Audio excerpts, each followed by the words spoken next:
we introduced the concept of vectors as geometrical objects, which you can represent as an arrow with a length and a direction. In this video, we're going to have a look at components of vectors, which is how to describe them in a more useful day-to-day way. So, what do we mean by components of a vector? Well, in order to describe a vector, we need some sort of coordinate system, which tells you how far you move in one direction and then another direction to produce a resulting vector.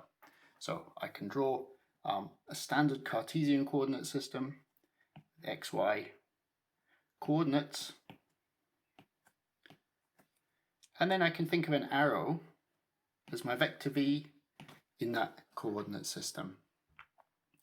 And once we tick off labels on here, 1, 2, 3, 1, 2, 3, we can then start thinking about the vector as a change in the coordinate positions from one point of the vector to another. So here's an example. If we look at the vector v here, so the vector v going from the origin to the point P, we can in fact write that the vector v is equal to the vector from the point O origin, the origin, to P. Remember, we put an arrow on the top to denote that it's a vector. In this case, the point P is at the coordinate point 4, 3, 4 units along the x direction, 3 along the y direction, and we can see that the vector v just moves us along 4 units in the x direction and then 3 units in the y direction, producing that arrow OP. Now what we've also got here is a couple of extra vectors, this one here and this one here. Now those vectors are actually the same vector v, which means that they tell us to go along 4 units in the x direction and then 3 in the y direction. Remember, vectors you can move around as you wish, and the interesting part about them is that they have the same length and the same direction, then it is the same vector. So here is in fact a representation of the same vector 3 times. So that's in 2 dimensions, and really the resulting change to 3 dimensions doesn't really change much at all. So here's now a vector given in a 3-dimensional coordinate system and with arbitrary x, y and z distances. So here what we've got is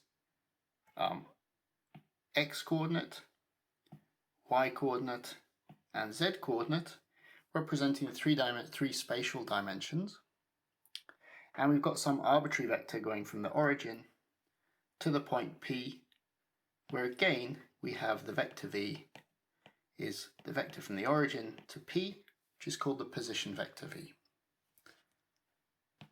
So that vector points along here, and in order to visualize it a little bit better, we've drawn the cube in here. So this the cube that you can see in here represents the Vx, Vy, Vz lengths, which are the x, y and z components of the point P.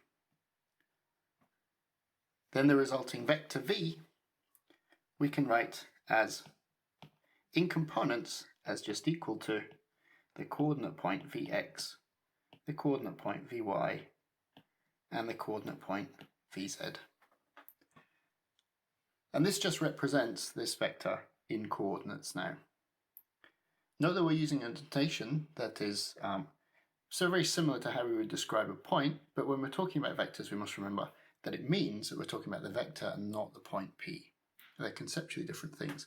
And in fact, you'll see in maths books that the distinction is made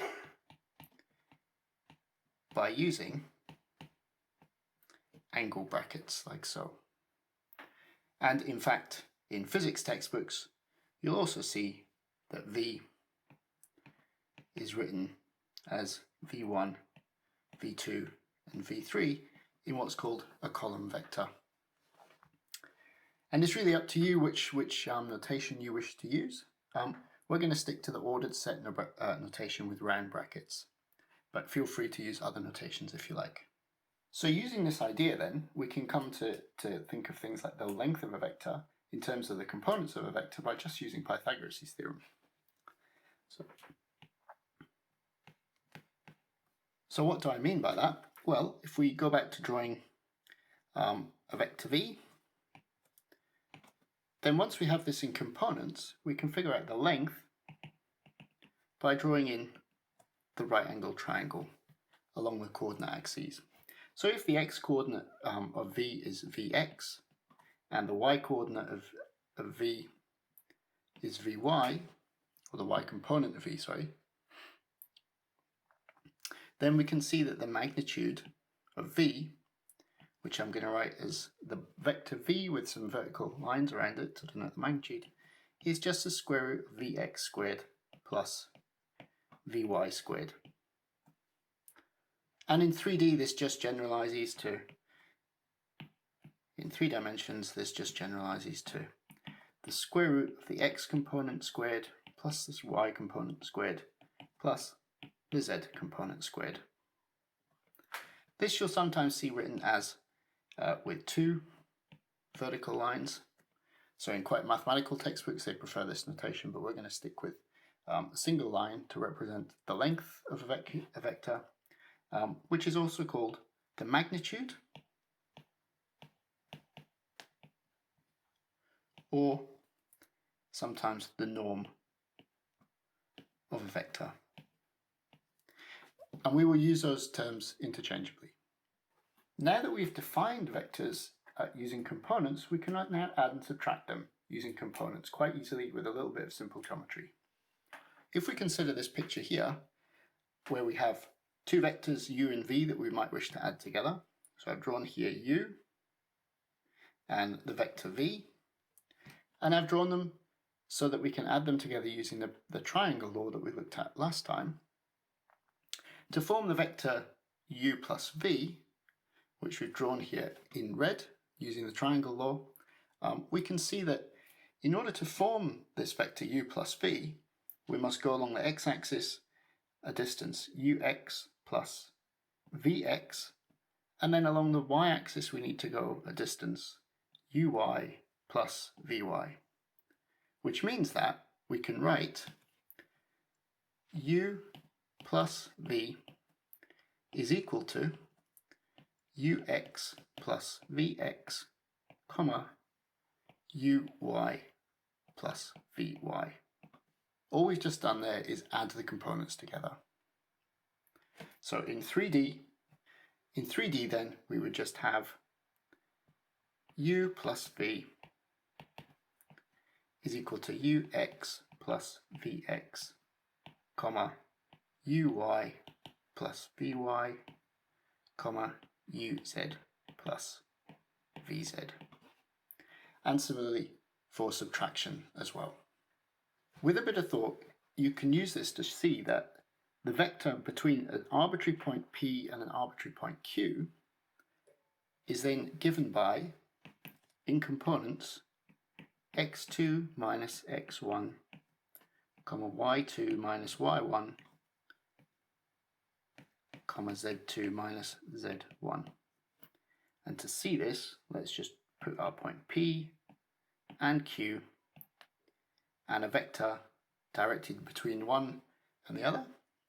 Then we can see that along the x direction we have this distance here is x2 minus x1, and the distance in the y direction y2 minus y1, and similarly in the z direction as well.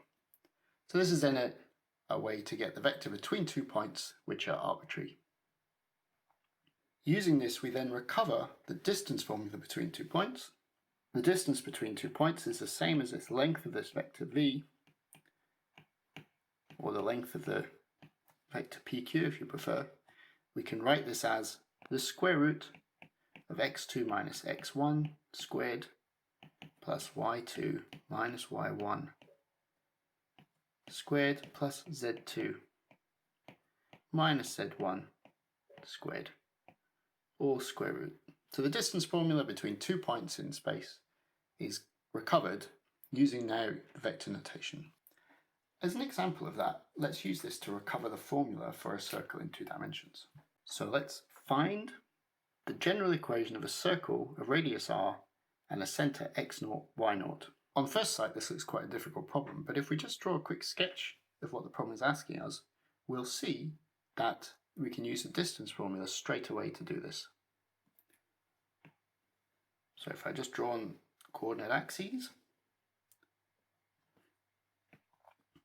and a circle, then we have x0, y0, and an arbitrary position on the circle is x, y. The line connecting those has a radius r, and so we can see then that the radius r is just a distance between the 2 points xy and x0, y0.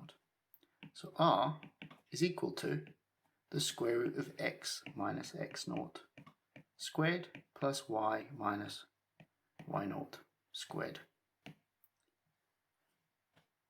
And if I just square both sides, rearrange it, we have x minus x0 squared plus y minus y0 squared is r squared, as we've seen before.